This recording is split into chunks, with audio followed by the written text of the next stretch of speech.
করাচির হযরত হাকিম আখতার সাহেব রাহিমাহুল্লাহ বহুত বড় বুজুর্গ। করাচির জামে মসজিদে তিনি নামাজ পড়েন। একটা যুবক বড় সুন্দর করে নামাজ আদায় করলো। আল্লাহর ওলি তিনি দেখতেছেন যুবক নামাজ পড়ছে বড় সুন্দর করে, কিন্তু ডান হাত কাপড় দিয়ে পেঁচায় রাখছে। নামাজ শেষ হলে পরে আল্লাহর ওলি ডাক দিয়ে কই, যুবক ডান হাতটা কাপড় দিয়ে পেঁচায় রাখছো কেন? যুবক বলে, হুজুর আমার হাতে পচন শুরু হয়েছে, ফসা, এমন ফসা শুরু হয়েছে দুর্গন্ধ বের হয়। আমি যদি কাপড় দিয়ে পেঁচে না রাখি মসজিদের ভিতরে কেউ টিকতে পারবে না। হুজুর ভারত পাকিস্তানে কোনো ডাক্তার আমার রোগ ধরতে পারে না গো। অ্যান্টিবায়োটিক অ্যান্টিবায়োটিক আমারে দিল, ডাক্তার বোর্ড বসে আমার চিকিৎসা করলো, রোগ ভালো করতে পারে না। আমি ডাক্তারকে বলেছি, ডাক্তার তোমরা আমাদের রোগ ধরতে না পারলো আমি আমার রোগ ধরে ফেলছি। আমার রোগ হলো আসমানে, চিকিৎসা চলছে জমিনে। কেমনে? কই হুজুর আমি আমার মার গর্ভে একমাত্র সন্তান। আমার জন্মের কিছুদিন পরে আব্বা মারা গেছে। মা কষ্ট করে করে মানুষের বাড়িতে কাম কইরা কইরা আমাকে পড়ালেখা করাইছে। আমি যখন একটু বড় হয়েছি, কলেজে উঠছি, সুন্দরী একটা মেয়ের সাথে আমার সম্পর্ক হয়েছে। এক পর্যায়ে আমি মেয়েটারে বিয়ে করে ফেলেছি। সে ছিল অনেক ধনীর মেয়ে। আমার মায় কইছে, বাজান রে এত বড় ধনীর মেয়ে তুই বউ বানায় আনছ। আমি একজন গরিব মা, আমি মাকে হয়তো মা কয়া ডাকবে না। আমি বলছি, মা তুমি টেনশন করো না, আমি বুঝে শুনে তারে আনছি, মা তোমার খেদমত করব। কিন্তু আমার মায় বারবার কইছিল, বাজার ধনীর মেয়ে গরিবের মারে মা ডাকতো না। হুজুর কিছুদিন পর এমনই হলো, মা যেমন ধারণা করেছে এমনই হয়েছে গো। অফিস থেকে আসলে পরে আমার মার বিরুদ্ধে আমার নালিশ শোনায়। আমি একদিন দুই দিন কথা শুনি নাই, কিন্তু চতুর্থ দিন যখন আমার মার বিরুদ্ধে আমার বারবার কানে কানে শুধু মার বিরুদ্ধে কথা কয়। আমি তো প্রেম করে ভালোবেসে তারে বিয়ে করছি, তার প্রতি দুর্বল। এটাই ছিল আমার অপরাধ, এটাই ছিল আমার ভুল। এই মহব্বতের টানে পইরা আমি মার রুমে ঢুইকা মারে বকাবকি শুরু করছি। একটা পর্যায়ে আমি মার গায়ে হাত উঠায় ফেলছি। যেই মাত্র আমি মারে মারছি, তখনই মা চিৎকার দিয়া কয়, বাজান রে আজকে বউয়ের কথায় তুই আমি মারে মারলে ঠিক আছে, যে হাতটা দিয়ে তুই আমার মারছো এই হাতটা মা চুমায়া চুমায়া বড় করছি। তোর জন্মের কিছুদিন পরই তোর বাপ মারা গেছে। আমার মা বাবা আমার অন্যত্র বিয়া দিতে চাইছে, আমি যাই নাই, শুধু তোর চেহারার দিকে তাকায়া আমি বলেছি, বাবা আমি না আর বিয়ে বসবো না। আল্লাহ আমাকে একটা মানিক দিছে, আমি আমার মানিকের চেহারা দেখে জীবন যৌবন কাটায় দেব। আজকে তুই যেই হাত মা চুমায় চুমায় বড় করলাম, ওই হাত দিয়ে বুঝি তুই মারে মারছ। ঠিক আছে, আল্লাহ যেন তোর এই হাতটা ফসায়া দেয়। নাউজুবিল্লাহ জোরে কোন। যেই মাত্র মা এই বদদুয়া দিছে, আল্লাহ যেন তোর হাত ফসায়া দেয়। যুবক কয়, হুজুর আমি টের পাইছি আমার পায়ের জমিন কাইপে উঠছি। আমাদেরকে লইয়া ফরই, আল্লাহুম্মা বারিক লানা ফি রাজাবা ওয়া শাবান ওয়া বাল্লিগনা রমাজান। আল্লাহ তুমি রজব শাবানে বরকত দাও আর রমজান পর্যন্ত আমারে পৌঁছায় দাও। আল্লাহ নবী এই দোয়াটা বেশি বেশি পড়তেন। রজব আর শাবানে তুমি বরকত দাও আর রমজান পর্যন্ত হায়াত তুমি বাড়ায় দাও। এই দোয়াটা নবী পড়তেন। এই দোয়াটা এই মাস শুরু হওয়ার পর থেকে যে পড়ব, বহুত বড় সুন্নতের উপরে আমল হইব। আমরা এই দোয়াটা পড়তাম। যদি কেউ দোয়া না পারি বাংলায় কইবা, কেমনে? আল্লাহ রজব শাবানে তুমি বরকত দাও আর রমজান পর্যন্ত আমারে পৌঁছায় দাও। সুবহানাল্লাহ। এই দোয়াটা আমরা বাংলায় পড়তাম না? যদি কেউ হায়াতে রমজান ফাইলায় আর রমজানের রোজা রাখে, আল্লাহরে খুশি করতে পারে, তাইলে এই রমজানের উসিলায় আল্লাহ তারে নিষ্পাপ বানায় দেয়। তার জীবনে কোনো গুনাহ থাকে না। এজন্য হায়াতে রমজান পাওয়া এটা নসিব লাগবে, কপাল লাগবে। যার কপাল বালা আল্লাহ তারে রমজান হায়াতে মিলিয়ে দেয়। এজন্য আমরা আল্লাহর কাছে দোয়া করতাম বেশি বেশি, আল্লাহ আমার রমজান পর্যন্ত তুমি হায়াত বাড়ায় দাও। পারমুন আমরা এই দোয়াটা করতাম, শুধু খালি নমাজের সময় না, বাড়িঘরও আওয়াজ আওয়ার ফতে, বাজারও আওয়াজ আওয়ার ফতে, যে কোনো কাজ অজু আপনার অজু নাই তাও পারবা এই দোয়া করতা। শুধু যদি শরীরটা ফাঁক থাকে এই দোয়াটা আমরা আটতে বইতে দোয়া করতাম, তাইলে আল্লাহ খুশি হইবা। যদি আমার কোনো বিপদ আপদ থাকে রমজানের আগে, আল্লাহ পাক এই দোয়ার উসিলায় বিপদ কাটতে দিলেন, যেন আমি সুস্থতার সাথে রোজাগুলা রাখতাম পারি। বেশি বেশি পর্ব তো। আর এই রজব মাসে 26 তারিখ দিবাগত রাত সবে মেরাজ, আমার নবী এই যে গেল রাত, এই রাতেই রসুলকে আল্লাহ পাক এই জমিন থেকে 7 আসমান ফাড়ি দেওয়া আল্লাহ তার দারুণ নিছেন, তার দোস্তরে নিয়া আল্লাহ কথা কইছেন, এবং নামাজ নামক হাদিয়া আল্লাহ নিজের হাতে দিয়া দিছেন। সুবহানাল্লাহ। অন্যান্য ইবাদত জিব্রাইল মারফতে দেওয়া হয়েছে, আর নমাজ আল্লাহ নিজের হাতে দিছে। এটার গুরুত্ব কম না বেশি? যেটা নিজের হাতে দেওয়া এটার গুরুত্ব কম না বেশি? আমার ভাইরা বন্ধুরা, যুবক, আল্লাহ পাক রব্বুল আলামিন তার হাবিবকে উম্মে হানির ঘর থেকে আল্লাহ পাক জিব্রাইল মারফতে রওনা দেওয়াইলেন। নবীজি উম্মে হানির ঘরে ঘুমন্ত ছিলেন, খানায় কাবা বাইতুল্লাহ। এখান থেকে জিব্রাইল নবীকে বুরাকের পিঠে উঠাইয়া নবীকে নিয়ে রওনা দিলেন মসজিদে আকসা, বাইতুল মুকদ্দাস। আদম নবী থেকে নিয়ে ঈসা নবী পর্যন্ত সমস্ত নবীকে আল্লাহ পাক ওখানে জমা করলেন। আমার আপনার নবীকে আল্লাহ পাক প্রধান অতিথি বানায়া সবার পরে নিছেন। আদম নবীর সাথে নবীর পরিচয় হলো, ইব্রাহিম নবীর সাথে পরিচয় হলো, নূহ নবীর সাথে পরিচয় হলো, সকল নবীর সাথে নবীর পরিচয় হয়েছে।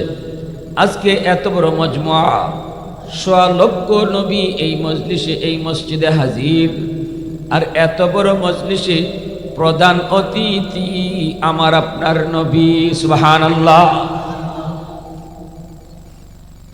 আল্লাহ পাক বলে, জিব্রাইল আযান দাও, আযান। জিব্রাইল আযান দিলেন, আল্লাহু আকবার, আল্লাহু আকবার, আশহাদু আল্লা ইলাহা ইল্লাল্লাহ, আশহাদু আন্না। এই বলেই জিব্রাইল থেমে গেলেন, আর তিনি কিছু কয় না। আল্লাহ পাক বলতেছে, জিব্রাইল তুমি থামছো কেন? আযানের মধ্যে থামছো কেন? জিব্রাইল আমিন কয়, মালিক কোন নবীর নাম নিমু? আদম নবীও তো এই জায়গায় হাজির, নূহ নবীও এই জায়গায় হাজির, ইব্রাহিম খলিলুল্লাহ এখানে হাজির, আমি কোন নবীর নাম নিমু? আল্লাহ পাক বলতেছে, জিব্রাইল রে, জিব্রাইল তুমি কেমন প্রশ্ন করেছ? এই মজলিসে আমি আমার বন্ধুরে প্রধান অতিথি বানায় আনলাম। আজকে মসজিদে আকসায় নামাজ হবে, এই নামাজের ইমামতিও করবে আমার বন্ধু, অথচ আজানে কোন নবীর নাম নিবা তুমি প্রশ্ন করেছ? দেরি করবা না, তাড়াতাড়ি করে আমার বন্ধু মুহাম্মাদুর রাসূলুল্লাহর নাম উচ্চারণ করো। कौनैन मुख्तार खुदा तुमको बनाया, कौनैन मुख्तार खुदा तुमको बनाया, उम्मत का निगाहबान खुदा तुमको बनाया, उम्मत का निगाहबान खुदा तुमको बनाया। मौला मेरा आका मेरा रहमत की नबी है, ताजदार मदीना है तुम्हारे अरबी है, ताजदार मदीना है तुम्हारे अरबी है। अशजार ने देते हैं नबुव्वत के शहादत, तशकीक कमर में है तो अंगुल की इशारात, तशकीक कमर में है तो अंगुल की इशारा। मोहब्बतेर साथे बोली अल्लाहु আকবার। এবার জিব্রাইল আজান দিলেন, আজানের ভিতরে নবীর নাম। এবার আল্লাহ বলতেছে জিব্রাইল সকল নবীকে বলো মসজিদের ভিতরে কাতারবন্দি হওয়ার জন্য। এখন 2 রাকাত নামাজ হবে, ইমামতি করবে আমার বন্ধু। সুবহানাল্লাহ। সামনের কাতারে জলিলুল কদর পয়গম্বর আদম নবীও সামনের কাতারে, নূহ নবীও সামনের কাতারে, ইব্রাহিম খলিলুল্লাহ সামনের কাতারে। এই অবস্থায় জিব্রাইল একামত দেওয়া শুরু করলেন। আল্লাহ কয় জিব্রাইল একামত দাও। একামত দিলেন। নবীজি বলতেছেন আমি তখনও দেখতেছি ইমামের জায়গা খালি, কে ইমাম হবে কেউ জানে না। আমার আপনার নবী কয় আমিও জানি না ইমাম কেডা হইব। একামতের পর্ব শেষ হলো। এইবার নবীজি বলে জিব্রাইল একামত তো শেষ হয়ে গেল, কিন্তু ইমাম সাহেব কই? জিব্রাইল আমিন আমার আপনার নবীর হাত মোবারক আস্তে করে ধরলেন, দইরা আদবের সাথে মুস্কি হাসি দিয়া কই নবী গো, আজকে এত বড় জামাতের ইমামতি আল্লাহ আপনাকে দান করেছে। নবীজি ইমামতি করলেন। এরপরে জিব্রাইল নবীকে নিয়ে রওনা দিলেন। 7 আসমান পাড়ি দিয়ে আল্লাহর কাছে পৌঁছলেন। জিব্রাইল সিদরাতুল মুনতাহায় গিয়ে আটকে গেলেন। এটাই হলো ফেরেশতাদের স্টেশন।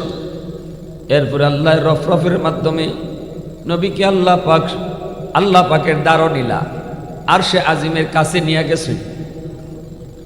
আল্লাহর সাথে বন্ধুর সাথে কথা হলো।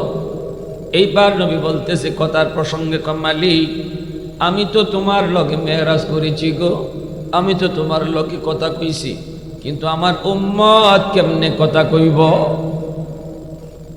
আল্লাহ কয় দোস্ত আমি জানি উম্মতের কথা তুমি কোথাও গিয়ে বলো না। আজকে এত একটা বড় আনন্দের বিষয়, আমার সাথে তুমি দেখা করতে আসছো, আরশে আজিমের কাছে নিয়ে আসছি।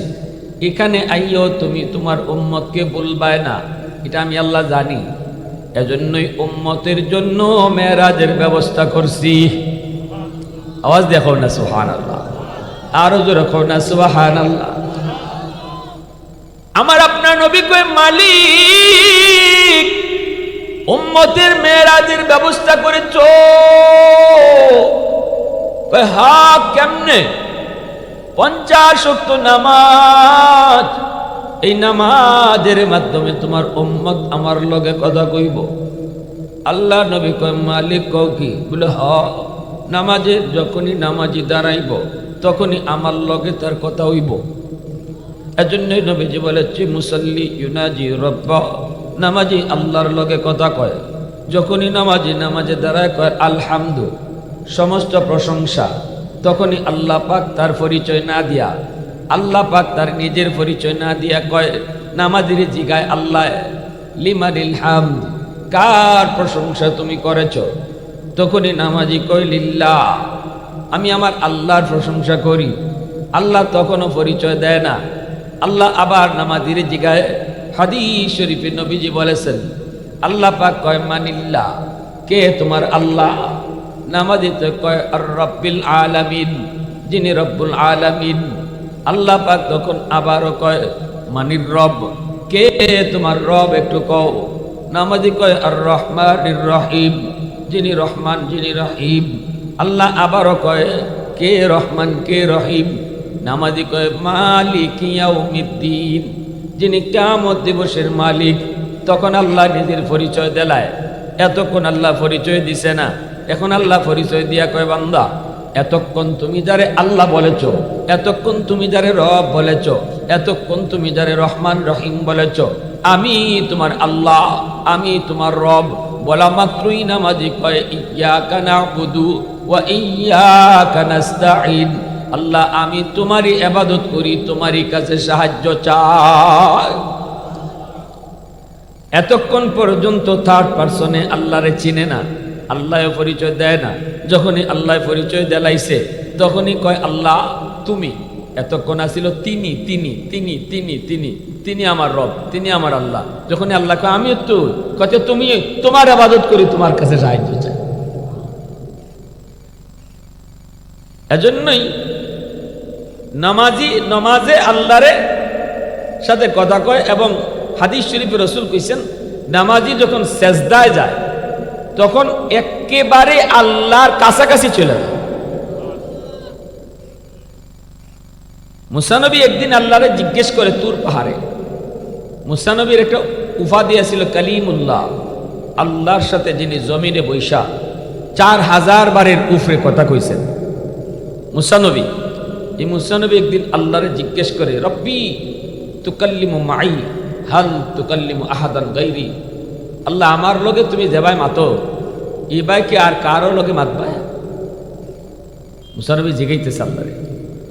আল্লাহ কয় মুসা তোমার লগে আমি কথা কই, মাঝখানে কিন্তু পর্দা আছে, বাইনি ওয়া বাইনাকা হিজাব, কিন্তু অদূর ভবিষ্যতে একদল উম্মত জমিনে আইব, এদের লগে আমি আল্লাহ কথা কইমু, মাঝখানে কোনো পর্দা থাকতো না।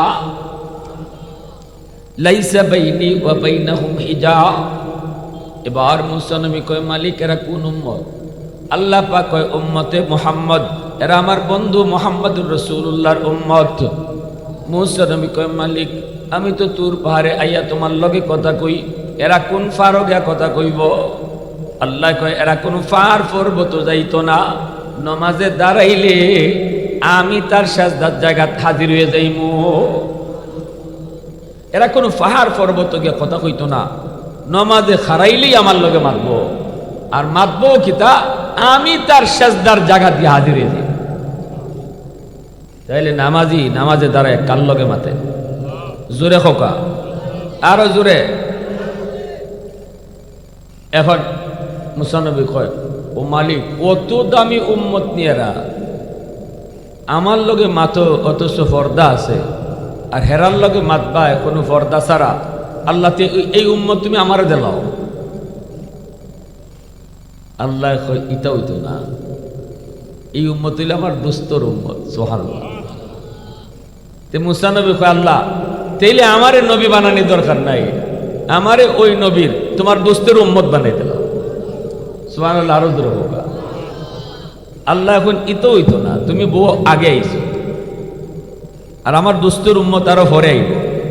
সুবহানাল্লাহ। তাইলে আমরা আল্লাহ যে মর্যাদা দিছে, এই মর্যাদা আইবার লাগি বনি ইসরায়েলে অনেক নবীরা আবদার করছে। এ যুবক, আজকে নবীরে চিনো না, তুমি নবীর আদর্শ মতো চলো না, তোমার চুলের মাঝে নবীর কাটিং নেই, তোমার চেহারার মধ্যে নবীর সুরত নাই, কিন্তু তুমি যে জায়গাত আসো এই জায়গাটাত আইবার লাগি মুসা নবী আল্লাহর কাছে আবদার করছে। তুমি যে জায়গাটাত আসো এই জায়গাত আইবার লাগি বনি ইসরায়েলের সব নবী আবদার করছে, আল্লাহ তাদের আবদার ফিরাই দিছে। না হইতো না। সুবহানাল্লাহ, জোরে খাও। তাহলে কি জাত দামি আল্লাহ বানাইছে, এই উম্মতের মর্যাদা কত বাড়াইছে। তাফসীরে কিতাবে একটা ঘটনা লেখছেন, যে শুনে আরো অবাক লাগছে আমার কাছে।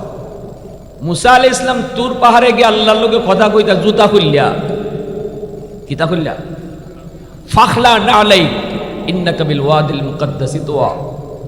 মুসা জুতা খুলো, এটা পবিত্র পাহাড়। মুসা নবী জুতা খুললে আল্লাহর লগে গিয়ে মাত্তা।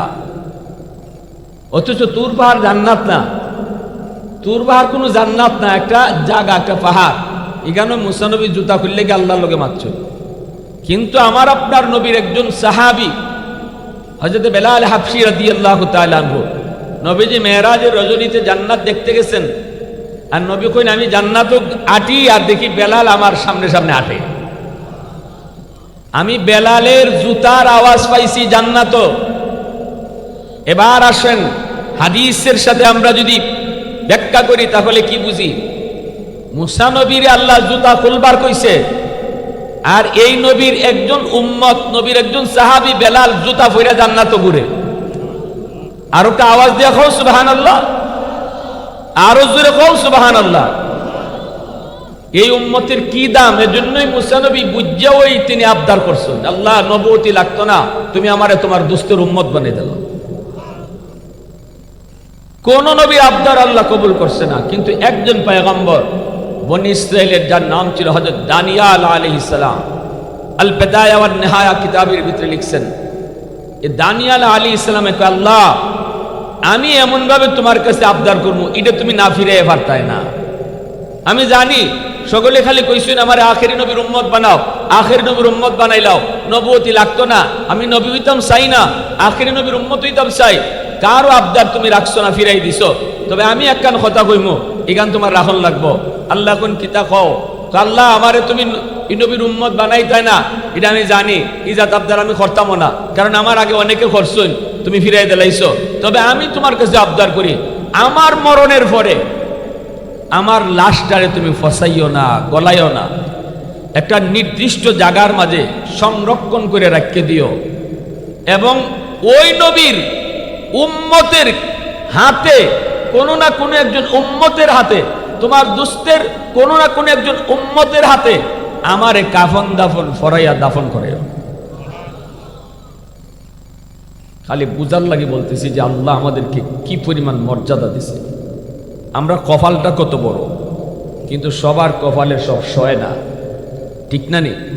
কপালটা পাইছিলাম অনেক বড়, এই নবীর উম্মত হইয়া বড় কপাল পাইছি, কিন্তু আমরা কপাল পুরা, আমরা কপালে সব সয় না। বহু মানুষ দেখবা দুনিয়ায় বহু কিছু পায়, কিন্তু এর সয় না, তা আমাদেরও সইছে না।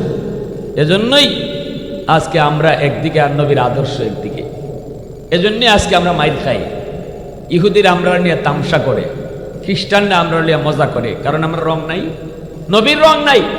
নবীর রংটারে বেঈমানরা ডরায়, মদিনাওয়ালার রংটারে ডরায়। এই রং বদলানির কারণে, আমার নবীর রং বদলানির কারণে এরা ডর ভাঙি গেছে। হেরা টাই পরে টুই পরে, আমরাও টাই পরে টুই পরি, যে আমরা ডরাইব কেমনে? এরাও দাড়ি রাখে না, আমরাও দাড়ি রাখি না, তো ডরাই তো লাগি, এরার মতোই তো আমরা, ঠিক না নি? বাঘের বাচ্চা দীর্ঘদিন ছাগলের সাথে চলতে চলতে ছাগলের মতো হয়ে গেছি, ছাগলের ভালো বাঘের বাচ্চা, কিন্তু হে নিজেও জানে না হে যে বাঘের বাচ্চা। ছাগলের সাথে চলতে চলতে নিজের ছাগল মনে করে, আর বাকি ছাগল হতেই বাঘের বাচ্চারে লইয়া তামসা করে। ওই এ যে এক মদন হয়েছে, ঢোকাইছে আপনার মাঝে, ওই এক ছাগলে আমার গুতা শিং দিয়া বাঘের বাচ্চা পায়, আরেকটাকে ইবা গুতা মারে, বাঘের বাচ্চা মেয়ে মেয়ে করে। বাঘের বাচ্চা উল্টাকে ছাগলের বাচ্চারে গুতা দেয়, হে আর উল্টা দুঃখ পায়, ঠিক না নি? ছাগলের তো শিং আছে, বাঘের কি শিং আছে? ছাগলের বাচ্চা গুতা দিলে তো হে ব্যথা পায়, বাঘের বাচ্চা ব্যথা পায়। কিন্তু বাঘের বাচ্চা যদি ছাগলের বাচ্চারে গুতা দেয়, তে কি ছাগলের বাচ্চা কোনো ব্যথা পাইব? উল্টা হে আরো ব্যথা পাইব। দূর থেকে আর জঙ্গল থেকে বড় একটা বাঘে দেখছে, দেখে কয় গজব, ইয়া গজব, দুনিয়া উল্টে গেছি, কেডা কারে মারে, ঠিক না? নিজের কে কারে মারে? এরে ছাগলের বাচ্চা হলতে মারতেছে, আর ইয়ে খালি বেবে বেবে করে। তুই এ তো নিজেরে বুঝেই না মনে হয় এই যে বাঘের জাত। আসলে বাঘের জাত যদি বুঝতো তাইলে তো এটা ফেলল নি। এখন এই বাঘে করছে, এর তো বোঝানো দরকার যে হে যে বাঘের জাত। এমনি বড় বাঘটায় বিশাল একটা হুঙ্কার দিয়া ছাগল ফালের দিকে দৌড় দিছে। যেই মাত্র ছাগলটা দরবার লাগি বাঘে দৌড় দিছে, এখন তো সব ছাগল দৌড় যে লইল যান বাঁচাইবার লাগে, খালি দৌড়ে বাঘের হাত থেকে বাঁচত। ছাগলের বাচ্চার লগে বাঘের বাচ্চাও দৌড়ে বাঁচবার লাগে। এই বড় বাঘটাই গিয়া বাঘের বাচ্চারে থাবাতে ধরছে, খারাপ তুই কই যাস, তুই কই যাস? এখানে তোমার ডরে এরা যে ভাই বাঁকতেছি, ভাই আমিও বাঁকতেছি, ইবাই মানুষ আওয়াজ দিয়ে দিবে, পুরা মাটি সহ খাপছে। বাঘে কয় হিতায় তো ডরাইব, তুই কে লাগি ডরাইতে? এটা কয় মানে হেরা ডরাইব, আমি ডরাইতাম না, কেলে কি হয়েছে? আরে বলদের বলদ, তুই কি এরার মতো ছাগল নি? তুই তো আমার জাত, আমি যে আওয়াজ দিলে মাটি কাঁপে, তোর আওয়াজও মাটি কাঁপে। কেটাই গেছে? আমি তোমার মতো কেটাই গেছে? আমি তো এরার সাথে দীর্ঘদিন ধরে চলতেছি, এরার সাথেই থাকতেছি, আমি তো এদের মতোই মনে করি। বাঘে কয় না, তোর সেরা আমার মতো। তো বুঝি না, কয়তে আয় তোরে বুঝাই। এই বাঘে এই বাচ্চারে দৈরে লই আইসে গাঙ্গের পর আন্যা ফানিত লাম্যা কয় পানি খা। আর ফানির মাঝে দেখিস তোর সেরাটা কার মতো লাগে, ছাগলের মতো না আমার মতো? হে ফানিত নেমে পানি খাইতে গিয়ে দেখে, হ্যাঁ ঠিকই তো, আমার বড় ভাই তো ঠিকই কইছে, সেরা তো আমার বড় ভাইয়ের মতো, ছাগল ফালের মতো না। হে নিজের সেরা যখন দেখতে লাইছে বাঘের মতো, সাথে সাথে হের মুশন আইছে, শৈল্য বাপ আইছে, কিতাইছে জোরে খাও। এখন নিজের নিজে চিনে লাইছে, কই রে আমি তো অতদিন আমারে নিজেও চিনছি না, এখনের না চিনলাম আমি কোন জাত। এর শৈল্য বাপ আইছে, ফারো উঠছে উঠছে ওরে বাঘে গিয়ে কয় কিতা বুঝোস? কয় না ঠিক আছে, এখন টের পাইছি। কয় এখন এই ছাগল হকতের জন্য আমারে লাগবে না, তুই একলাই যথেষ্ট। কয় আমি একলাই যথেষ্ট, ঠিক না নি? জোরে খাও। ঠিক তেমনি ভালো করে মনে রাখবা, আমার আপনার নবীর রংটা, এই রংটারে দুশ্মনটা ডরায়, নবীর রংটারে ডরায়। এজন্য এরা খুব চালাকি করে ষড়যন্ত্র করে মুসলমানের রং পাল্টাইছে, আগে সুরত পাল্টাইছে, পাল্টায় কয় আমাদের মতো সবরে ছাগল বানাও। এরা যে বাঘের জাত এটার জন্য না বুঝে, সবরে ছাগলের মতো বানাও, এই বানাই দিছে। এখন এরা যে নমুনায় আটে আমরা এই নমুনায় হাঁটি, এরা যে নমুনায় পোশাক পরে আমরা এই নমুনায় পোশাক পরি, এরা যে নমুনায় খায় এই নমুনায় আমরা খাই, এরা যে নমুনায় বিয়া শাদী করে এই নমুনায় আমরা বিয়া শাদী করি, সব ছাগলের মতো বানাই নিছে। এজন্য ওই ছাগলে এখন ডরায় না, আমরা যে বাঘের জাত ভুলে গেছে। এজন্য আমি শুধু বলবো একটা বার শুধু নিজের রংটা চিনো। ছাগলের রং না তোমার রং বাঘের রং, ছাগলের মুখ না তোমার মুখ বাঘের মুখ, ছাগলের জাতি না তোমার জাতি বাঘের জাতি। মদিনাওয়ালার রংটা শুধু একবার ফিরাই আনো, দেখবা আবারও তামাম পৃথিবী জুড়ে মুসলমানের শাসন শুরু হয়েছে, ঠিক কিনা জুড়ে খাও। এজন্য আমার ভাইরা বন্ধুরা, যুবক, আল্লাহ পাক রব্বুল আলামিন কয় দোস্ত নেও 50 ওয়াক্ত নামাজ দিলাম, এই নামাজটা হলো তোমার উম্মতের জন্য মেরাজ। এই যে নবীজি 50 ওয়াক্ত নামাজ লইয়া বড় খুশি হইয়া তিনি চলে আসতেছেন, কিন্তু আল্লাহ পাকের মন মানে না। বন্ধু বন্ধুরে যতক্ষণ কাছে পায় ততই দেখতে মন চায়, বন্ধু যতক্ষণ কাছে থাকে ততই ভালো লাগে, কিন্তু বন্ধু তো উম্মতের জন্য নামাজ পায়া খুশির চোটে চলে যায়। আল্লাহ পাক রব্বুল আলামিন মূসা নবীর ডাক দেয়া কয়, মূসা আমার দোস্ত জায়গা, আমার তো মন ভরছে না, আরো কিছু সময় দোস্তরে দেখবো, আরো কিছু সময় কথা কইব, তুমি বুঝায় শোনায় দোস্তরে ফিরত পাঠায় দিও। মূসা নবী ডাক দেয়া কয়, নবী গো 50 ওয়াক্ত উম্মতে পারতো না, কমায় আনেন। নবীজি আসলেন, আল্লাহ জিজ্ঞেস করে মুস্কি হাসি দিয়া, দোস্ত কেন আইছো? নবীজি কয়, মালিক 50 ওয়াক্ত বেশি হয়ে গেছে, কমায় দাও। আল্লাহ কই নেও 5 কমাইলাম। নবীজি 45 লই আসতেছে, তখনও আল্লাহ মূসা নবীর কয়, মূসা জায়গা আমার দোস্ত, আরো কিছু সময় কথা কইব, তুমি বুঝে শুনে ফিরত পাঠায় দিও। মূসা নবী আবারও ফেরত পাঠাইছে, নবীজি আইছেন, আল্লাহ আরো 5 কমাইছে। এইভাবে নবী 9 বার আইলেন আর গেলেন, 9 বারে 5 করে আল্লাহ 45 কমাইছে। এখন আমি আপনাদেরকে বলবো, একবারই তো আল্লাহ 45 কমাইতে পারত, 9 বারে কেন কমাইল? একটাই কারণ, একবারে যদি 45 কমাই দিলায় তাহলে তো দুস্থ জায়গা, আর যদি 5 করে কমায় তাহলে 9 বার দোস্ত আইব, আর 9 বার দোস্তর লগে কথা কইব। আওয়াজ দিয়া কও না সুবহানাল্লাহ। উলফত মে তেরি ওয়াইসি নে দান কুতুরা, বু বকর উমর নকশ কদম তেরা ন ছোরা, আয়ো শাক নবী ওয়াকিয়াস রানা, सुल्तान का सुल्तान है सुल्तान मदीना, सरकार का सरकार है सरकार मदीना। गुलजार का गुलजार है गुलजार मदीना। अल्लाह ने मक्का ही में ये काबा बनाया, इस काबा का काबा तेरी मरकद को बनाया। ऐसा लम्हा जी चले जा राह मदीना, सुल्तान का सुल्तान है सुल्तान मदीना। सरकार का सरकार है सरकार मदीना। गुलजार का गुलजार है गुलजार मदीना। मोहब्बतेर साथे बोली अल्लाहु আকবার, आरो जोरे अल्लाहु আকবার। এইবার ফাঁস লইয়া নবী চইলা আসে। নবী কই আল্লাহ পাক কয় মুসা আবারও ফেরত দিও। মুসা নবী কয় নবী গো 5 ওয়াক্ত উম্মতে পারতো না, আরো কমায় আনেন। নবী কয় আমি আর যাইতাম না, শরম করে। যতবার গেছি আল্লাহ 5 করে কমাইছে, রইছে এখন 5 কোন মুখে যাই।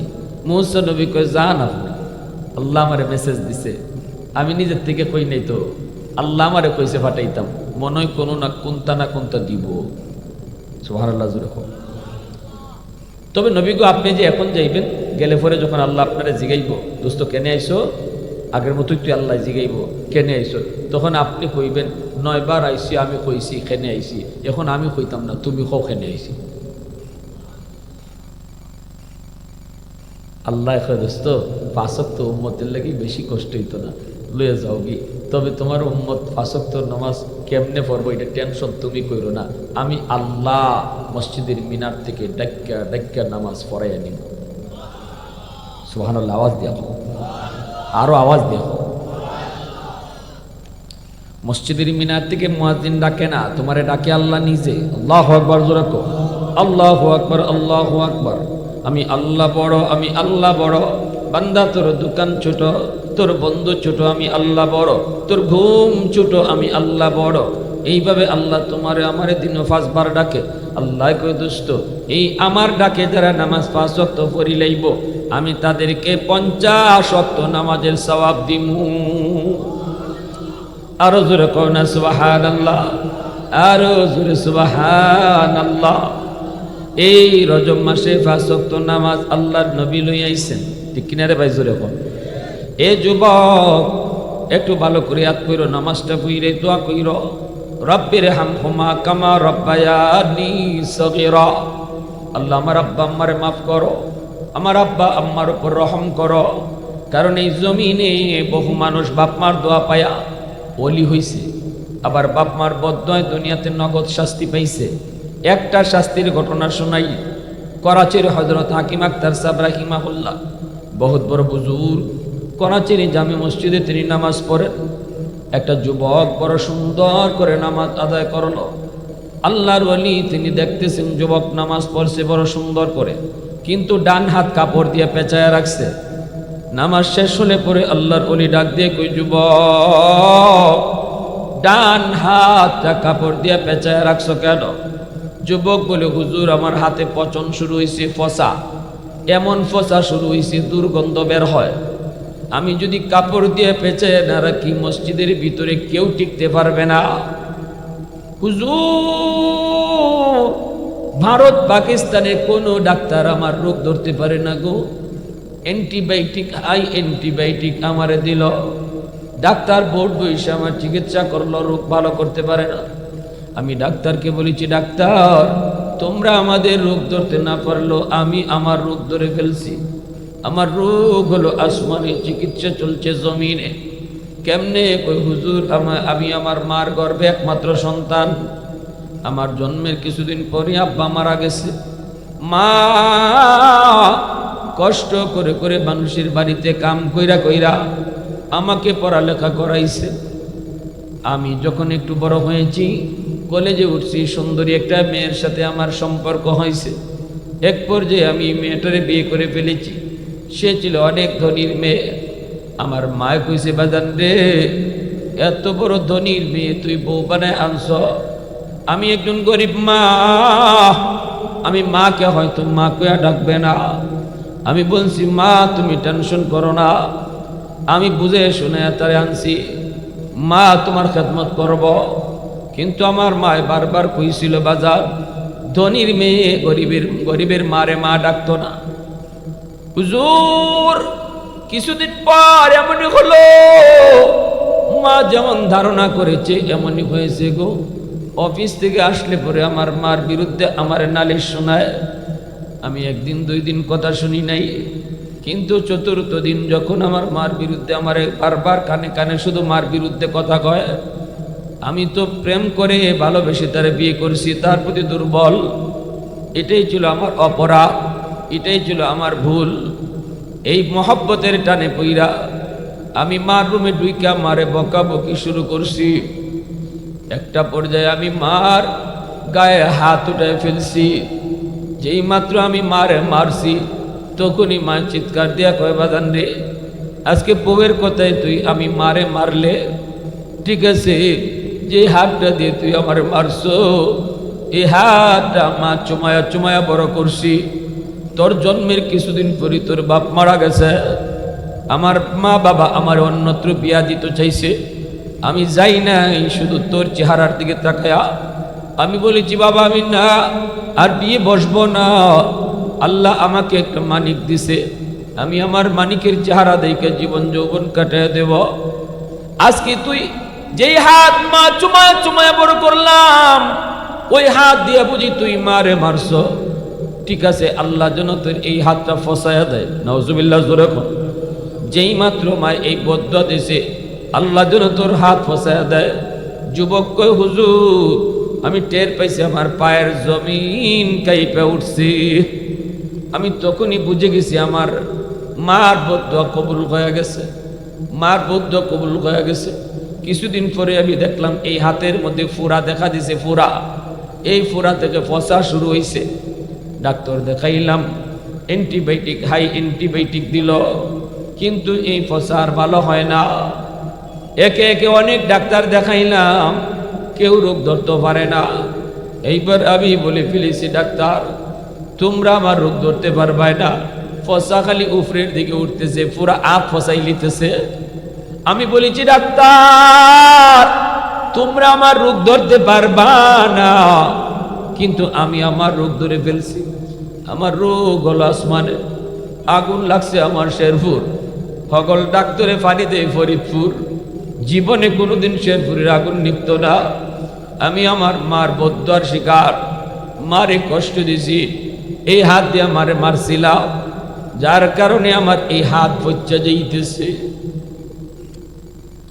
পৃথিবীতে মায়ের মতো আপন কেউ হবে না, পৃথিবীতে মায়ের মতো আপন কেউ হবে না।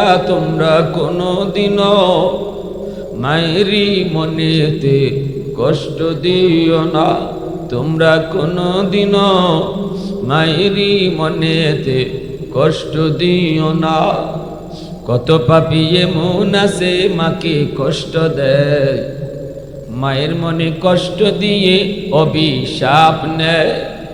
মায়ের মনে কষ্ট দিলে খোদা যে সহে না, মায়ের মনে কষ্ট দিলে খোদা যে সহে না। তোমরা কোনোদিনও মায়েরই মনেতে কষ্ট দিও না, তোমরা কোনোদিনও মায়েরই মনেতে কষ্ট দিও না। একটু আওয়াজ দিয়ে বলেন আল্লাহু আকবার। মহব্বতের সাথে একটু সময় জিকির করি, লা ইলাহা ইল্লাল্লাহ জুড়ে।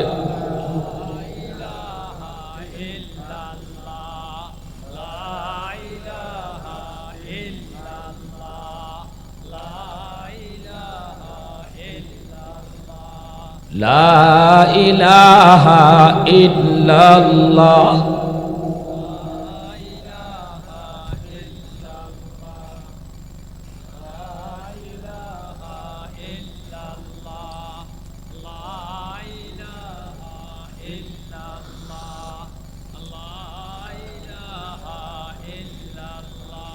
লা ইলাহা ইল্লাল্লাহু মুহাম্মাদুর রাসূলুল্লাহ। জোরে সুরে বলি সাল্লাল্লাহু আলাইহি ওয়াসাল্লাম। মুসা নবী একদিন আল্লাহরে আল্লাহ জান্নাতে আমার দোস্ত কেডা হইব? আল্লাহ কয় বাজারের এক কসাই। মুসা নবীকে আল্লাহ এটা কি কইস? কসাই আমার জান্নাতে দোস্ত হইব বলে হ।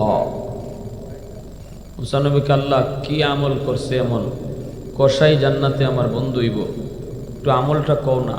আল্লাহ কয় আমি কইতাম না, তুমি কে খুঁজে বাইর করো কি আমল করছে। মুসা নবীর ঠিকানা লইয়া গেছেন কসাইয়ের বাড়ির। গিয়া যখন বাজারও ঘুষ বেছে, মুসা নবী ডাক দিয়ে জিগাইন ভাই আপনার নাম বলে অমুক। নামে নাম মিলে গেছি গিয়া। মুসা নবী বুঝছেন যে এই বেটাই জান্নাতে তার দোস্ত হইব। তার পরিচয় দিলেন না। মুসা নবী নিজের পরিচয় না দিয়া কইতেছেন ভাই আমি আপনার বাড়িতে আজকে মেহমান হইতাম, আমারে আপনি মেহমানদারি করবেন? কোনো অসুবিধা নেই, আপনি একজন মুসাফির মানুষ, আপনি আমার বাড়ি মেহমান হইবা, এটা আমার লাগে খুশ নসিব। মেহমান হইলে পরে আল্লাহ রসুল কয় মান আরাদা আন ইয়াবসুতা রিজকা ফালইউকরিম দাইফা, তোমরা যদি চাও রিজিকের মাঝে বরকত বাড়তো তাহলে বেশি বেশি মেহমানদারি করো। আমরা দেখি মেহমানে আইয়া কমাই যায়, কিন্তু আল্লাহ রসুল কোন মেহমান আইলে বাড়াইয়া দেয়া যায়। আমরারটা ঠিক না নবীরটা ঠিক? অত না লাগে আমরার দেখা ঠিক না নবীর দেখা ঠিক? এবার মুসা নবী তার বাড়িতে গেছেন। সে দেখুন লোকটা গরুর ঢুকিয়ে বোর দ্বারাও গেছে না, বাচ্চা কাচ্চার দ্বারাও গেছে না, যে রুমটার মাঝে তার বুড়া মা শুয়ে রয়েছেন। একবারে বুড়া ওইতে একবারে দেখা হয়ে গেছে। ওই মার রুমর ঢুকিয়া মারে গিয়ে আস্তে করে কুলো লইছে। কুলো লইয়া আতের মাঝে তার খাওয়া না ছিল, এই তুলাইয়া মারে খানা খাওয়াইতেছে। শিশুকালে মায় যেভাবে আমরারে খাওয়াই, এইভাবে তার মারে সে তুলাইয়া খাওয়াইতেছে। মুসা নবী দেখতেছেন তার ছোট্ট দুইটা বালক, ছোট্ট দুইটা সন্তান বাবার পা পইরা কাঁদতেছে, ফাউ পইরা কয় আব্বা সারাদিন কিছু খাই নেই, আব্বা সারাদিন কিছু খাই নেই, আব্বা আমাদেরকে খাওয়ান দাও। পেটের ক্ষুধা অস্থির, আর সহ্য হয় না, আব্বা তুমি আমরা খাওয়ান দাও। কিন্তু বাপে কইতেছে বাজান একটু ধৈর্য ধরো। সন্তানের চোখের পানি মুইসা দেয়, আদর করে চুমা দেয়, তবুও খাওয়ান দেয় না, বাচ্চারা খাওয়ান দেয় না। না দিয়া কয় একটু অপেক্ষা করো, আগে তোমাদের দাদুরে খানা খাওয়ায় নেই। আরো আস্তে কোন সুবহানাল্লাহ। বোঝা যায় আপনাদের পোলাওরা জুন্নে সব চুরির সবে ইদাত আমল করে। আমরা গড় ঢুকিয়া কমলাটা থাকলে কমলাটা বাচ্চারা তো আগে দিই, মারা তো না। কিন্তু এই কমলাটা যদি তুমি তোমার মা রাতে দিতে, মার দিলটা খুশি হয়ে যেত। আর মা কিন্তু নিজে কমলা খাইতো না, কমলা সুলাইয়া সবার আগে তোমার বাচ্চারই খাওয়াইতো। তুমি যে বাচ্চারা খাওয়াইবার কথা ছিল, এই বাচ্চাই খাইব, কিন্তু হাতে দাও মা। রেদার রাব্বি ফি রেদাল ওয়ালিদাইন, আল্লাহকে দুস্থ কইয়া দাও। তার মার হাতে কমলা দেওয়ার কারণে মার দিলটা যে খুশি হয়েছে, সাথে সাথে আমি আরশের মালিক খুশি হয়ে গেছি, আমি আল্লাহ তার উপর খুশি হয়ে গেছি। কারণ বাপ মারে যে খুশি করে আল্লাহ তার উপর খুশি হয়ে যায়, আর বাপ মারে যে কষ্ট দেয় আল্লাহ তার উপরে নারাজ হয়ে যায়। সারা দুনিয়ার মানুষ তার উপরে যদি খুশি থাকে, আল্লাহ খুশি হবে না যদি বাপ মা খুশ না থাকে। কথাটা বুঝে আসছে? তুমি দুনিয়ার সব মানুষে খুশি করে চলতেছো, কিন্তু মার কলিজায় ব্যথা দেও, বাপরে দমক দিয়ে কথা কও। মনে রাখবা জিন্দিগিতে আল্লাহ তোমার উপর খুশি হবে না। আর আল্লাহ তোমার উপর খুশি না হওয়ার অর্থ হইল বিপদ কোন সময় আইব হইয়াইতো না। ঠিক না নি? খাইবার টাইম পাইতায় না যখন বিপদ আইব। আর যদি মা বাবার দোয়া থাকে, বিপদ আইলেও আল্লাহ খাইতে দেয়।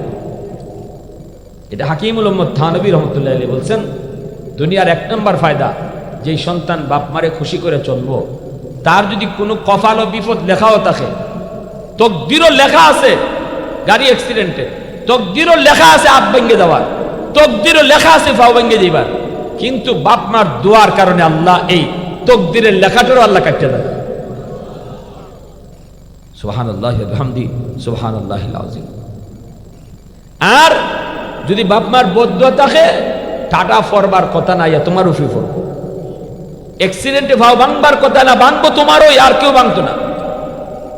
পরীক্ষা ভালো রেজাল্ট চাও, চাকরিতে প্রমোশন চাও, বিদেশে যেতে চাও, দুনিয়ার বাতি জ্বালাইতে চাও, বাপ মা তোমার জীবনে পাওয়ার হাউস, এখান থেকে লাইন ওকে করো, আল্লাহ জিন্দিগির বাতি জ্বালাইয়া দিবে। লাইট এখানে লাগাইছি, কারেন্টের সাথে যদি পাওয়ার হাউস থেকে যদি লাইন ওকে করা না হয় তাহলে কি বাতি জ্বলবো? আওয়াজটা খুব সুন্দর হইতেছে মাইকের, জানি না কার মাইক, মনির হুসেন, মনির মাইক না? সুন্দর, মাশাআল্লাহ, সাউন্ডটা সুন্দর, বেশি কষ্ট হয় না। এই যে মাইকটা এখানে যে আমরা লাইট লাগাইলাম, যদি কারেন্টের সাথে ওকে করা হয় তবে লাইট জ্বলবে, ঠিক না? যদি লাইন কাটা থাকে লাইট জ্বলবো? আপনি লাইন কাটা কারেন্টের, আপনি এখানে স্ক্রু ড্রাইভার লইয়া খালি গুতাগুতি করতেছেন, ইবা একবার গুতা দেন, হিবা একবার গুতা দেন, একজনের জায়গা 3 জন, 5 জনের জায়গা 10 জন আইয়া আপনি খালি লাইটই গুতাইন, কিন্তু জ্বলাইতে পারবেন নি? ভালো করে বুঝছো, তোমাকে দিকে তাকাও। এই যে আমার আপনার জিন্দিগিতে আল্লাহ কিছু লাইট লাগাই দিছে, জ্বালাই দিছে না। এবার আল্লাহ কইছে বাপ মা তোমার জীবনে পাওয়ার হাউস, ওইখান থেকে যদি লাইন ওকে করো জিন্দিগির বাতি আমি আল্লাহ জ্বালাই দিব। আর যদি লাইন ওকে না থাকে, কাটা থাকে, তুমি দোকানদারি করবা, মাঝে মাঝে চাউল বেচবা, মাঝে মাঝে আটা বেচবা, কোনো সময় ওই গরু বেচবা, কোনো সময় এই দুনিয়া ওইটা হচ্ছে সব লাইট লইয়া খালি স্ক্রু ড্রাইভার দিয়ে তুমি ইবা হিবা খালি ঘুরাইতেছো, বাতি জ্বালাইবার লাগে। বাতি তো আর জ্বলে না, ঠিক না? নিজের বাতি জ্বলে না। লন্ডন আমেরিকা যাইবার লাগি ঢাকায় আর সিলেটে খালি লেফট রাইট মানে স্ক্রু ড্রাইভার লইয়া খালি গুতাও তো দূরে, আর বুঝতা না। লাইন কিন্তু কাটা, লাইন কাটা, লাইন ওকে করো, বাতি আল্লাহ জ্বালাই দিল, ঠিক কিনা? আরেকটা লাইন হইল এলাকার মুরব্বী, সমাজের মুরব্বী যারা আছে তাদের দোয়া নিও। যুবক, মুরব্বীদের একসাথে বেয়াদবি করো না, মুরব্বীদের দোয়া নিবায় আল্লাহ তোমার জিন্দিগির লাইটের কানেকশন আল্লাহ জ্বালাই দেব। আরেকটা জায়গা হইল উলামায়ে কেরাম, উলামায়ে কেরাম যারা আছে তাদের দোয়া নিও, আল্লাহওয়ালাদের দোয়া নিও, তখন তোমার জিন্দিগির বাতি আল্লাহ জ্বালাই দেব। এই 3টে জায়গা হলো মানুষের জীবনের পাওয়ার হাউস। এই 3 জায়গার কোনো জায়গায় যদি কেউ বেয়াদবি করে রাখো, জিন্দিগিতে ঘুরতায় পারবা ফঙ্কিরাজের মতো, শস্য ফুল দেখবায়, খালি শস্য ফুল দেখবায়, কামিয়াবি দেখবা না, চোখে দান্দা দেখবায়, দেখবায় সব হাতের কাছে, ধরতে পাইতায় না, ঠিক কানি? ধরতে পাইতায় না। এই 3 জায়গা ঠিক রাখো, ভালো করে বললাম। বাপ মা, এলাকার মুরব্বী, এলাকা না খালি মুরব্বী মানুষ দেখলেই সম্মান করবা, শ্রদ্ধা করবা, সালাম দিবা, বেয়াদবি করবা না, পারলে তার একটু সাহায্য করবা। আর উলামায়ে কেরাম দেখলেই ভক্তির সাথে সালাম কালাম দিবা। এই 3 জায়গা থেকে দোয়া আসবে তোমার জন্য, আল্লাহ জিন্দিগির সামনের কোনো ঘাটে তোমার আটকাবে না, সব ঘাট আল্লাহ পার করে দেবে। প্যারে হাজিরি, মুসা নবী কয়, ভাই এই ছোট 2টা বাচ্চা কার? এই কসাই বেটা আমার। তোমার নিজের নি? বলে হ্যাঁ নিজের। বাচ্চাগুলা কানতে কানতে ফাও ফুরে গেছে, একটু মায়া হইল না? বাচ্চাগুলার খাওয়াইছো না? মারে খাওয়াইতেছ? বলে হ্যাঁ, আমি আমার মারে আগে খাওয়াই, তারপরে নিজেরা খাই। মারে আগে খাওয়াই, তারপরে নিজেরা খাই। মুসা নবী কয়, এটা কত বছর যাবত আমল করো? কতদিন যাবত? 40 বছর যাবত। আরো আসতে কস, কতদিন যাবত? 40 বছর যাবত। এজন্য বলি শীতের কাপড় নিজেরটা আগে কিনবো না, বাপ মারটা আগে কিনবা। ওষুধ লাগে নিজেরটা আগে না, বোর্ডটাও আগে না, বাপ মারটা আগে কিনো। মার ফানটা আগে কিনো, এরপরে নিজের জিনিস কিনো। মারটা আগে কিনো, বাবারটা আগে কিনো, এটা আল্লাহর নির্দেশ। ওয়াসআলুনাকা মাযা ইউনফিকুন কুল মা আনফাকতুম মিন খায়র ফালিল ওয়ালিদাইনি ওয়াল আকরাবিন। আল্লাহ কো, বন্ধু, মানুষ টাকা পয়সা কোন জায়গায় খরচ করবো এটা তোমারে জিগায়, জবাব তুমি দিও না, আমি আল্লাহ জবাব দিতেছি। 1 নম্বরে কও, তার টাকা তার পয়সা সবার আগে বাপ মার জন্য খরচ করতে হবে। তাহলে আমার বেতনের টাকা, আমার ব্যবসার টাকা, আমার প্রবাসের টাকা, আমার যে কোনো হালাল উপায়ের টাকা নিজের জন্য আগে খরচ হবে না বাপ মার জন্য? মুসা নবী কয়, 40 বছর যাবত? বলে হ। তোমার মা জানি কি দোয়া করলো, আমি বুঝলাম না কি দোয়া করছে তোমার মা। যখন কই আমার আম্মার সারা জীবন ধরে 2টা দোয়া করে। কয়টা দোয়া করে? একটা দোয়া কবুল হয়ে গেছে, আমি পেয়ে গেছি। আরেকটা দোয়া কেমনে কবুল হইব আমার বুঝে পড়ে না। মূসা নবী তার পরিচয় তো তিনি দিলেন না, তিনি যে মূসা। বলতেছে কি দোয়া করেছে মায় কয় একটা দোয়া করেছে, আল্লাহ আমার সন্তানরে তুমি দুনিয়াতে অভাব দিও না। আমি ছোট্ট ছোট্ট একটা ব্যবসা করি, কষাই ব্যবসা করি, গরু গোস্ত কাটি, গোস্ত বেশি, কিন্তু আমার জীবনে কোনো অভাব নাই গো ভাই, কোনো অভাব নাই, বড় আমি সুখী। কয় ঠিক আছে, এটা তো পাইছি, আরেকটা দোয়া তোমার মা কি করে? কই এই দোয়াটা শুনলে তুমিও আসবা। মুসা নবী কয় কি দোয়া? কয় মা কয় আল্লাহ আমার সন্তানরে তুমি জান্নাতে মূসা নবীর বন্ধু বানায় দিও। ইটা মা কেমনে কয় আমার বুঝে পড়ে না। আমি একটা সাধারণ কসাই মানুষ, আর মা দোয়া করে মূসা নবীর সাথে আমি জান্নাতে থাকতাম। আমার মা সারা জীবন ধরেই দোয়া করতেছে, আমি বুঝছি এটা কেমনে হইব। মূসা নবীর সাথে সাথে টান দিয়ে বুকে নিয়ে দিছে, বুকে নিয়ে কাঁদদের কয় আয় ভাই বুকে আয়, আয় আমার বুকে আয়। তোমার মার এই দোয়াটাও আল্লাহ কবুল করে নিছে। আমি মূসা পয়গম্বর আল্লাহর কাছে প্রশ্ন করেছিলাম, মালিক জান্নাতে আমার বন্ধু কেডা হইব? আল্লাহ তোমার ঠিকানায় আমারে পাঠায় দিছে। কোন আমলের কারণে? এটাও মালিকে কয় নাই, কইছে আমি খুঁজা বাইর করতাম, বাইরে আমি পাইয়া গেছি। এই মার দোয়ার কারণে আল্লাহ পাক তোমাকে জান্নাতে আমার বন্ধু বানায় দিছে। আওয়াজ দিয়ে কো না সুবহানাল্লাহ, আরো জোরে সুবহানাল্লাহ। তাহলে দেখছেন একটা ঘটনা কইছি, মার বদুয়ার কারণে দুনিয়াতে নগদ আঁত হচ্ছে গেছি গা। আরেকটা ঘটনা কইলাম, মার দোয়ার কারণে আল্লাহ জান্নাত নবীর বন্ধু বানাই দিয়েছে। তাইলে এই দুনিয়াতে বাপ মার দোয়া নেওয়ার দরকার আসেনি না নাই? কারা কারা রাজি আছে একটু হাত উঠে আল্লাহরে দেখাও। আল্লাহ তুমি কবুল করো, সবাই বলো আমি, আরো জোরে হো আমি। এই জন্য রজব মাস প্রতিজ্ঞা করো, নামাজ পাইছি আমরা এই মাসও, আমরা জিন্দিগিতে আর নামাজ ছাড়তাম না। আল্লাহর কাছে ওয়াদা করো, আল্লাহ জানি না কত যুবক যৌবনে নামাজ না পড়ে কবরে গেছে, ফরমু কই আর পড়া হইছে না, কিন্তু আমরা নিয়ত করতাম আল্লাহ আর নামাজ ছাড়তাম না। আল্লাহ তুমি আমাদেরকে মরণ পর্যন্ত পাক্কা নামাজি বানায়া রাখো। আর অতীতে যে নামাজগুলা কাজা হইছে কাজা করতাম, পারতাম না। নামাজের পরে হাত উঠাইছি, দুয়ার মাঝে বাপ মার কথা কেউ বলতাম না। রব্বির হামহুমা কামা রব্বায়ানি সগীরা, এই দোয়াটা আল্লাহ নিজে শিখাইছে। আল্লাহ কইছে তোমরা যারা বাপ মার লাগে দোয়া করবায়, কেমনে করতে আমি শিখাই দিই। ইবাই দোয়া করো, দোয়া কবুল করবো কেডায়? যিনি কবুল করবো ইনি যদি দোয়া শিখাইয়া দেয়, তাইলে কিতা বুঝেন ইবাই দোয়া করলে দোয়া কবুল হইব তো? মামা তুই দি ফ্যাক্টরির মালিকে আপনারা চাকরি দিব, 1000 মানুষ চাকরি লাগে আইছে, মালিকে যদি আপনারা ডাক দিয়ে আলাদা একটা রুমনিয়া কয় আমার কাছেই তো চাকরি, আমার কাছেই তো সবাই দরখাস্ত লিখবো, তোমারে আমার বড় মায়া লাগছে, ইবাই আমার কাছে দরখাস্ত লিখবো। মালিকে যদি দরখাস্ত আপনারা শিখাইয়া দেয়, কিতা বুঝেন আর কেউ চাকরি হইব না, আপনারটা হইব। মাথা না ভাড়া। এই জন্য আল্লাহ কয় আমার কাছে দোয়া করবাই তো ইবাই দোয়া করো। কি বোঝা যায়? ইবা দোয়া করলেই কবুল। এই জন্য এই দোয়াটা আমরা নমাজের বাইরে সবসময় বাপ মার লাগে করতাম। যাদের বাপ মা কবরে চলে গেছে তাদের জন্য একটা আমল দেই। জানি না আপনি বাপ মার জন্য কতটুকু করছেন, কতটুকু সুখ দিছেন আর কতটুকু কষ্ট দিছেন। রসুল বলেছেন, আবু দাউদ শরীফের রিওয়ায়াত, মান যারা কবর আবাওয়াইহি ফি কুল্লি জুমাতিন গুফিরা লাহু কুতিবা বাররান। জুম্মার দিন যদি কোনো সন্তান বাপ মার কবর জিয়ারত করে, এই জিয়ারতের উসিলায় আল্লাহ এই সন্তানরাও মাফ করে, তার বাপ মারও মাফ করে। জুম্মার দিন কবর জিয়ারত সহজ না কঠিন? কঠিন না সহজ? কারা কারা জুম্মার দিন কবর জিয়ারত করবো?